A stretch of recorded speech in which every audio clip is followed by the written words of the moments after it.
次元封地的规则，你好像阁下定是乐善好施之人，没想到还是一笔买卖。这么一会儿功夫，已经杀了10多人。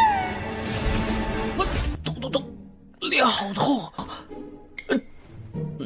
屁股好痛啊！家族弟子，你到底是谁？晚安，那你就跟着他吧。你做什么？只能靠普通只是想为你散去身上，如若不然，普通就北了。你怎么做到的？还要在这里聒噪？别误会，我只是嫌他烦。我可以带你进入传说中仙人。来之前师傅就宝藏，就是眼前这座宫殿。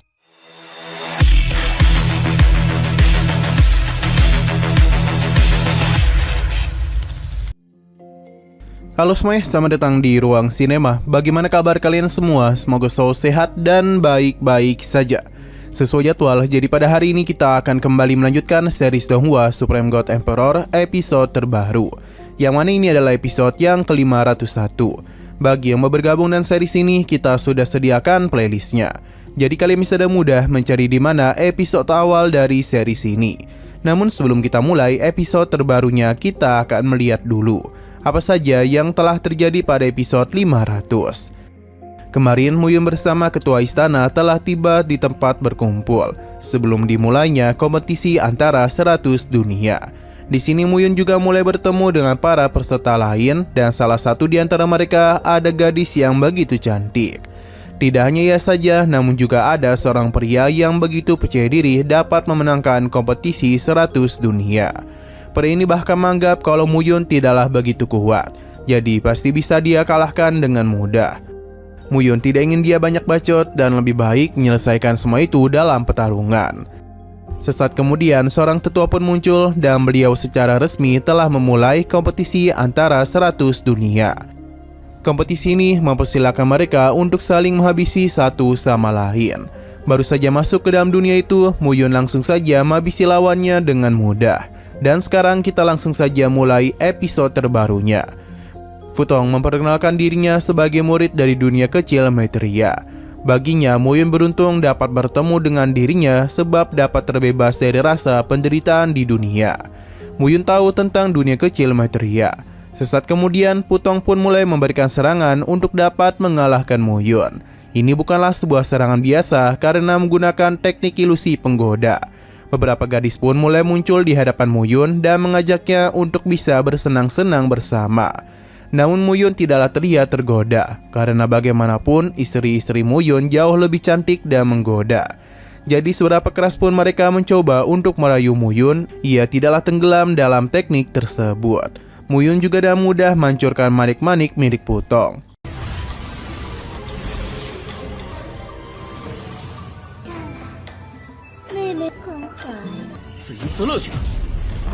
Tanpa basa-basi lagi, Muyun langsung saja mengeluarkan teknik 8 naga api kesunyian. Putong pun sadar kalau dirinya sudah dipastikan akan mati jika terkena serangan tersebut. Jadi daripada mati duluan, ia pun memilih untuk menyerah dan menyarankannya untuk pergi. Hanya saja Muyun mengingatkan mengenai peraturan pada kompetisi ini, di mana menghabisi lawannya akan menerima poin. Jadi Muyun pun meminta dia untuk tidak banyak basa-basi lagi. Apakah Putong itu ingin mati atau memberikan poin kepadanya? Berhubung Putong masihlah terus ngebacot, jadi Muyun langsung saja memberikan tabokan manja kepadanya, yang mana akhirnya Putong pun memberikan token miliknya kepada Muyun. Ternyata ia sudah mendapatkan 10 poin lebih. Walaupun begitu, Putong tetap rendah hati dan merasa kalau kekuatannya tidak begitu kuat. Muyun pun memilih untuk pergi saja, dan Putong berharap dapat kembali bertemu di saat jiwa Muyun sudah murni. 次元封地的规则，你好像阁下定是乐善好施之人，没想到还是一笔买卖。这么一会儿功夫，已经杀了10多人。 Kembali kepada Muyun, yang mana dalam perjalanannya itu dia mendengar teriakan dari beberapa orang, yang ternyata mereka itu tengah terhisap oleh pasir hidup.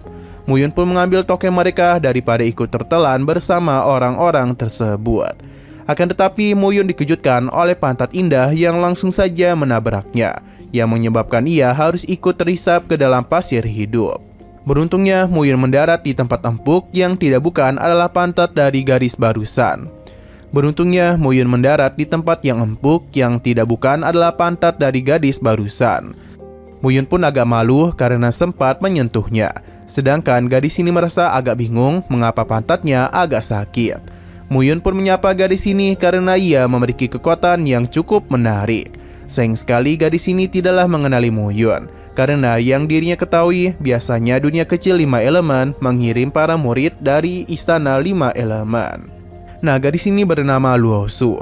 Muyun menjelaskan kalau dia telah menghabisi para murid dari istana 5 elemen demi dapat mengikuti kompetisi tersebut. Meskipun terdengar mengejutkan, tapi gadis ini percaya dengan perkataan Muyun. Terlebih lagi sebelumnya dia telah berani mengintipnya. Tapi bagi Muyun ini bukanlah ketidaksengajaan, karena sepertinya keberuntungan tengah berpihak kepadanya. 痛，脸好痛。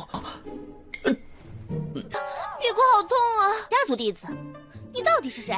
Kesal akan perkataan Muyun, Luo Su pun menyarankannya untuk tidak dekat-dekat dengannya. Karena jika sampai kakaknya melihat ia dalam kondisi yang tak baik-baik saja, maka sudah dipastikan Muyun akan menerima hukuman dari seniornya tersebut. Tapi Muyun tidaklah takut dan malah berpikir kalau mereka ingin menduduki dirinya lagi. Karena dia yang berpisah, maka Muyun pun memutuskan untuk pergi sendiri. Akan tetapi Luo Su menghentikannya karena dia baru ingat kalau kejadian barusan memang adalah salahnya. Saat ini ia juga tengah terpisah dengan kakaknya karena telah dikejar-kejar oleh orang-orang dari dunia kecil guntur. Luo Su pun meminta maaf karena tidak sengaja menimpa Muyun. Berhubung mereka telah berada di tempat ini, jadi Luo Su ingin pergi bersamanya saja. Namun Muyun menolak karena bagaimanapun mereka ini berasal dari dunia berbeda. Meskipun begitu, Luo Su tetap ingin pergi dengannya. Muyun mengingatkannya kalau saat ini Rana Luo Su berada di atas dirinya, sedangkan Muyun sendiri masihlah berada di tahap peribulu. Atau apakah Luo Su itu ingin menggunakan kecantikannya agar dapat menempel kepadanya? Tapi bukan itu tujuan Luo Su, karena sebelumnya dia telah diburu oleh dunia kecil guntur. Jadi lebih baik ada seseorang di sisinya. Luo Su berjanji tidak akan selalu menempel kepada Muyun, karena setelah bertemu dengan kakaknya, dia tidak akan mengganggu Muyun lagi. Muyun pun menggenggam tangannya, tapi dia itu tetap tidak ingin membawanya. Meskipun begitu, Luo Su terus menempel di sisi Muyun. Hingga Putong pun datang untuk menghentikan Luo Su, karena Muyun itu adalah orang yang berbahaya. Jadi lebih baik dia itu pergi bersamanya saja. Muyun tahu kalau Putong ini memiliki rencana tersembunyi. 我不会一直跟着你的，那个，麻烦借过。还是快到普通这边来吧。好不好？姑娘，不可。 Kini Muyun dan Luo Su kembali bertemu dengan Futong. Terlihat kalau Luo Su sangatlah terkejut pasalnya Futong mengatakan Muyun telah begitu banyak menghabisi orang. Sebenarnya Luo Su agak tidak percaya karena bagaimanapun kekuatan Muyun masih di tingkat peribulu. Lantas bagaimana mungkin ia dapat melakukannya? Putong terus mencoba untuk meyakinkannya karena Muyun tidaklah sebaik apa yang terlihat. Bahkan sudah seringkali orang-orang tertipu oleh kebaikan Muyun. Namun ketika mereka lengah, dia memanfaatkan kesempatan itu untuk menyerang balik. Luo Su pun mulai menjadi semakin yakin. Ia juga sadar kalau sebelumnya Muyun hanya mencoba untuk menipu dirinya saja. Putong senang dia percaya kepadanya. Jadi dia pun meminta Luo Su untuk berdiri di belakangnya, sebab dia itu akan mengatasi Muyun. Untuk Muyun sendiri yakin betul kalau Luo Su tidak tahu apa-apa tentang orang-orang dari dunia kecil Maitreya. Luo Su membenarkan hal itu, namun dia merasa Putong jauh dapat diandalkan dibandingkan Muyun. Dia juga yakin kalau Muyun pasti telah terpesona oleh kecantikannya. Berhubung dia ini telah memilih bersama Putong, jadi Muyun pun memutuskan untuk berpisah. Hal ini pun dimanfaatkan oleh Putong yang secara diam-diam mulai membentuk semacam formasi. Luo Su sempat bingung dengan apa yang telah dia lakukan. Namun Putong beralasan kalau semua ini dia lakukan demi melindunginya dari tangan Muyun. Selain itu, hawa keberadaan Muyun juga masih menempel pada tubuhnya. Jadi dia itu ingin melakukan pembersihan dulu. Muyun menjelaskan kalau Putong itu akan memperkaosnya dalam menghabisi Luo Su. 这等杀人狂魔， 落雪是吧？ 我只感觉此人， 晚安，那你就跟着他吧。 你做什么？ 只能靠普通，普通只是想为你散去身上。 Hal ini pun membuat Luo Su kesal dan memberikan beberapa perkataan kasar kepada Putong. Selain itu, dia juga kesal kepada Muyun karena tidaklah memberitahunya. Padahal Muyun sudah memintanya untuk berhati-hati terhadap orang-orang dari Maitreya. Putong menginginkan kembali tokennya dari tangan Muyun, karena bagaimanapun dia masihlah belum dapat terima akan kekalahan ia sebelumnya. Jika Muyun tidak mengembalikannya, maka Luosu akan dalam masalah. Tapi Muyun hanya tersenyum saja, karena bagaimanapun ia tidaklah memiliki hubungan dengan Luosu. Selain itu, Muyun menyarankan Putong untuk tidak bermain-main kepadanya. Tapi Putong tidaklah ingin mendengarkan peringatan dari Muyun. Ia justru mulai memberikan siksaan kepada Luosu sambil memberitahu Muyun apa yang akan dia lakukan selanjutnya kepada Luosu. Karena Putong terus berbicara yang tidak senonoh kepada Luosu, membuat Muyun benar-benar kesal. Hanya dalam satu kali serangan saja, Putong langsung dia habisi. Sejak awal Muyun sudah memberikannya kesempatan, tapi Putong justru malah menganggap dirinya remeh. Alhasil hanya kematianlah yang dia dapatkan. Sedangkan Luosu penasaran bagaimana cara Muyun melakukan hal itu, padahal kekuatan Putong berada di atasnya. Namun Muyun dapat dengan mudah menghabisinya. 只需把我那可，如若不然，普通就北了。你怎么做到的？还要在这里聒噪？别误会，我只是嫌他烦。 Muyun meminta Luosu untuk tidak mengikutinya karena sebelumnya dia telah menganggap dirinya sebagai pembunuh. Luosu pun meminta maaf karena sempat tidak percaya kepadanya. Selain itu, dia juga bertanya apakah semua ini Muyun lakukan karena dia telah terpesona oleh kecantikannya. Sepertinya Luosu telah salah paham, sebab Muyun melakukan hal itu hanya karena kesal kepada Putong. Muyun meminta Luosu untuk tidak terlalu percaya diri. Selain itu, alasan mereka bertemu juga tidaklah sengaja, jadi lebih baik mereka ini berpisah. Namun Luosu tidak ingin melakukan hal itu. Namun Luosu tidak ingin melepaskan Muyun karena bagaimanapun dia telah menyelamatkan dirinya. Jadi dia itu ingin memberikan imbalan kepadanya. Muyun pun meminta untuk memberikan hadiah itu nanti. Tapi Luosu terus memaksa untuk membalasnya sekarang. Awalnya Muyun sempat berpikir yang tidak-tidak. Tapi Luosu menjelaskan kalau ia ingin membawa Muyun pada istana pasir bawah tanah yang merupakan peninggalan dari makhluk abadi legendaris. Alhasil Muyun tertarik dan ikut pergi bersamanya. Mereka pun telah sampai di sebuah tempat. Berdasarkan apa yang Master Luosu katakan, harta karun yang mereka cari berada pada area yang tidak asing. Dan yang dimaksud adalah istana di hadapan mereka. Hanya saja untuk membuka gerbang istana membutuhkan kekuatan klan mereka. Jadi ini juga ada alasan mengapa Luosu dan saudaranya dikejar-kejar. 你我只是萍水相逢，不会是想以身相许吧？我可以带你进入传说中仙人。来之前师傅就宝藏，就是眼前这座宫殿，所以我才会被追杀。 Muyun meminta Luosu untuk menggunakan kekuatan Tai Chi-nya supaya mereka dapat memasuki istana tersebut. Luosu paham dan segera melakukan gerakan dari seni bela diri Tai Chi. Selain itu, Luosu juga meminta Muyun untuk berjaga-jaga karena dia takut malah akan melukainya. Hanya saja percobaan pertama Luosu harus gagal dan malah mementalkan dirinya. Alhasil pantat indahnya itu kembali menampar Muyun dan kembali mendudukinya.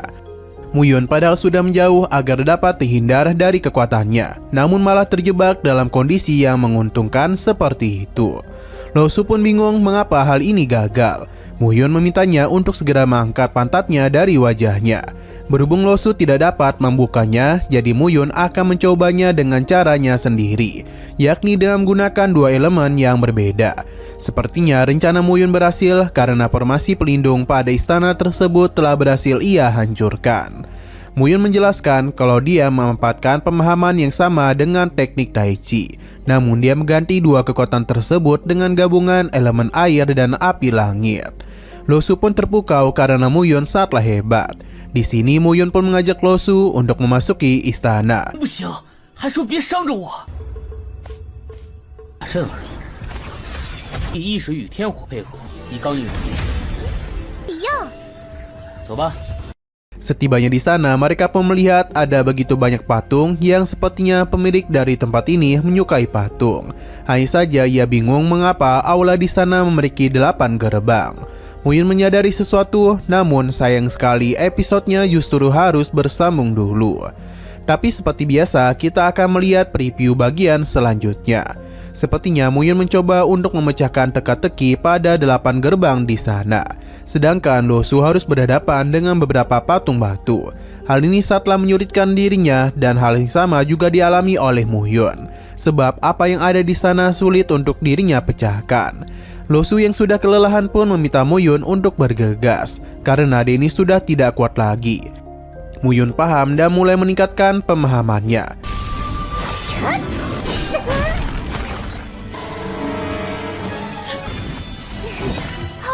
Oke, sekian dulu pada video kali ini. Untuk video selanjutnya akan segera hadir. Jadi bagi kalian yang ingin mengikuti series ini, langsung saja klik subscribe dan aktifkan loncengnya. Terima kasih yang sudah menonton video sampai habis. Jika kalian suka pada video ini, klik like dan share ke teman-teman kalian tentang channel ini. Dan ditunggu aja kelanjutannya. Oke, sampai jumpa di video selanjutnya.